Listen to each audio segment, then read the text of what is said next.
comes to mind when you envision a stereotypical image of a witch? A woman, right? In this video, I'm going to pinpoint the exact year that this stereotype began and explain how all this misogynist bull came from just a few traveling preachers. So the timeline for the European witch trials was surprisingly long. It ran from 1350 till 1750. That is 400 years of fear and hate. Because the trials spanned so many years and so many areas, there have been scores of historians over the past 200 years who've weighed in, analyzing how this horror happened. The trials have been called the witch hunts, the witch craze, or just more bluntly, the woman hunt.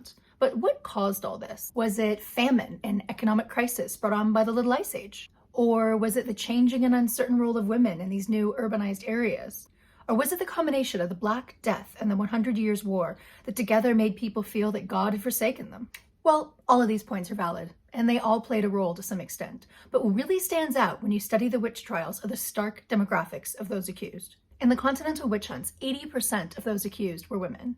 When we move to the Essex witch trials of the 16th and 17th century in England, that figure jumps to a staggering 92% were women. These numbers are overwhelming, and for me it's easy to see how mid-20th century feminist theorists called this simply a woman hunt. Theorists later in the 20th and 21st century rejected this idea that it was a woman hunt, saying, well, misogyny had been right for millennia. What exactly happened then? It wasn't enough to account for what happened. And okay, that observation is valid up to a point, but to ignore systemic misogyny as playing a key role in the witch trials is to do feminist history a gross misservice. But let's use this as a starting point. If misogyny is old news, what exactly happened in medieval Europe to spark the centuries-long devastation of terror and murder? It's hard for us to conceive of today what life was like for someone living in the 14th century. Magic was a real everyday part of life, and the devil was a creature you could actually meet on the road. For the common people, medicine was magic, and magic was religion, and it was all lumped together. The official Catholic Church, for the most part, thought that practicing magicians were ignorant to the true faith and a social nuisance, but not demonic. They weren't that bothered with them in the beginning. But with the great Catholic schism of the late 14th, early 15th century, there were many leaders vying to be pope, and the unquestionable power of the church was shaken. This authority had to be restored, and any threats had to be quashed. The first witch trials of the 14th century focused on magic as heresy. These early witch trials focused on magicians who were operating alone or at most in small groups. These were sorcerers who sought to use demonic powers for their own ends. They summoned the demons, but they controlled them, not the other way around. And it's hard to think of now, but this actually wasn't contrary to a Christian belief. As long as you summoned demon in the name of Christ and Mary and the Lord, then it was fine. You were basically saying, I control you, demon, you do what I say. These magicians were operating for personal power, greed, and profit, but they weren't part of any sort of great conspiracy of evil. And also because they were lone practitioners, they weren't required under torture to give a list of their accomplices like the witch trials of later years did. So the kill count for these early trials was actually pretty low. And the gender balance of these early trials was almost all men, because these sorcerers were practicing text-based magics, and this was above the education level allowed to most women at the time. And this was the state of the witch trials for the first 100 years. Then in the 1420s, things changed.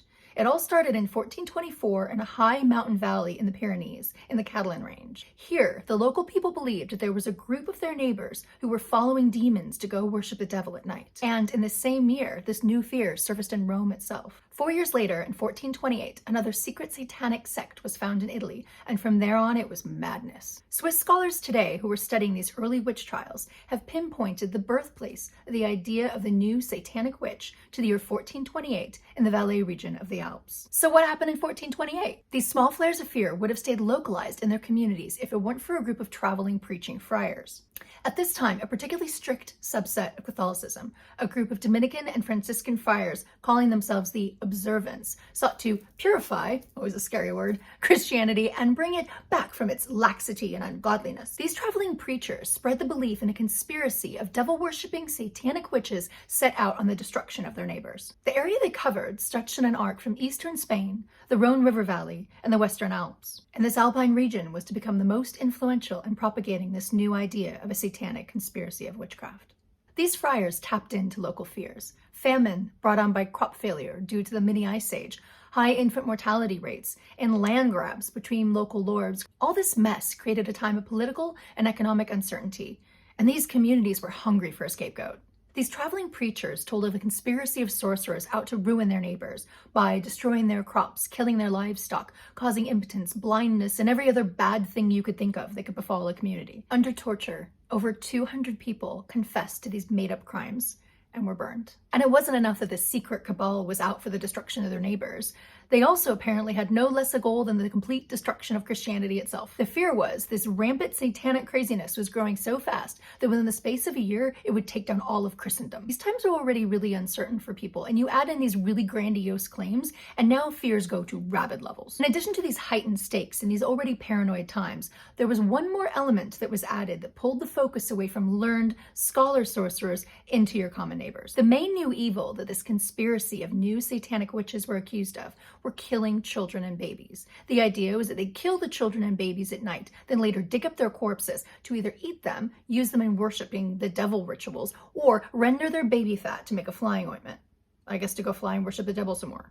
And this is where Christian beliefs of sorcerers and demons of any gender meets regional beliefs of female demons of local folklore. Whether it's the Roman Strix or the Slavic Striga, the Germanic Striga, or the Spanish Bruja, all of these are night-flying, cannibalistic, baby-eating demonesses. With the incorporation of this folklore in with the Christian fears, this is when it all goes horribly wrong for the women of medieval Europe. The motif of a night-flying demon woman is an ancient one. It's been with us since Mesopotamian times, but now it's brought into the Christian story in the guise of a human woman who's made a pact with the devil to achieve the powers of a demoness. This is also with the gender switch. We no longer see a male sorcerer summoning a demon for his own ends, but instead it's a woman who's being controlled by a demon for the demon's own ends. This was the crucial tipping point. This is when the official church's attack on magicians as heretics met with local lore and a fear of women as demons. And it is at this moment the idea of the satanic witch locked in people's minds as that of a woman. But even this powerful combination of traveling preachers meeting with local fears probably might have stayed a short-lived phenomenon had there not been one more element added to the frenzy: books written about it. The Alpine hunts coincided with the formation of a major church council in the 15th century in the Western Alps. Among the members there were 3 authors who went on to write very influential texts.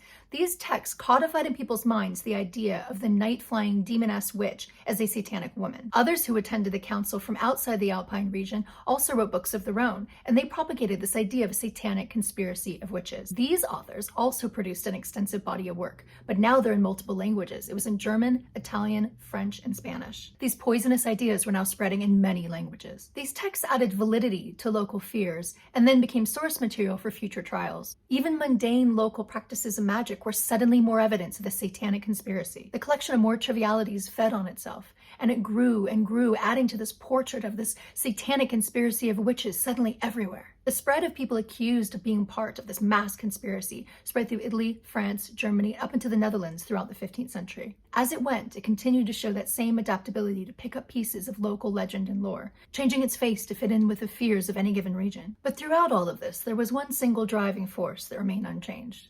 This conspiracy of satanic witches who were all in league with the devil, with no less of a goal than to bring down all of Christianity, all of this was based on the perceived weaknesses and evilness inherent in women.